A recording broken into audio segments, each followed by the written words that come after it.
Hawa jamaa zangu waliozungumza jana, hakuna miongoni mwao wamewahi kuwa kiongozi wa kuchaguliwa kwenye chama chetu kwenye ngazi yoyote. Wamekuwa makao makuu ya chama, wazungu wanasema as long as I can remember, kwa miaka zaidi ya 20. Sisi tukipigana hapa, ruzuku ikipatikana, wao wanalipwa. Hawajawahi kufanya kazi ya bure. Mwenyekiti wenu wa jimbo anafanya kazi ya kujitolea, katibu wa jimbo anafanya kazi ya kujitolea, mwenyekiti wa mkoa, viongozi wote wanafanya kazi ya kujitolea, lakini wao wakiwa makao makuu hawajawahi kufanya kazi ya bure. Umeingia uongozi mpya, umechagua viongozi wengine, kwa sababu chama hiki ni kikubwa. Watu wengine, umekuwa makao makuu kwa miaka 20, miaka 15, miaka 22. Tumeteua watu wengine.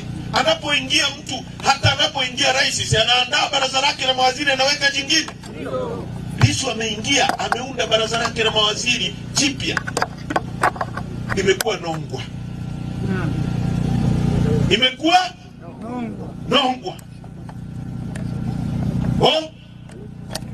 Chama hiki kuna ubaguzi.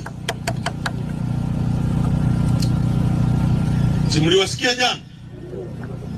Kuna ubaguzi. Tunabaguliwa. Unabaguliwaje?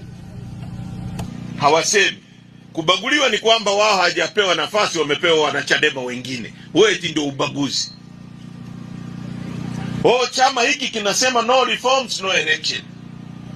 Kwa hiyo sisi hiyo agenda tunaipinga, sio agenda ya nchi. Nani miongoni mwenu hapa Nkwenda ambaye anasema leo tukienda kwenye uchaguzi jinsi ulivyo mnaweza kupata mbunge au diwani? Nani miongoni mwenu anasema hivi? Kuna mtu hapa anasema tukienda kwenye uchaguzi tutapata madiwani? Kuna mtu anasema tukienda kwenye uchaguzi tutapata mbunge?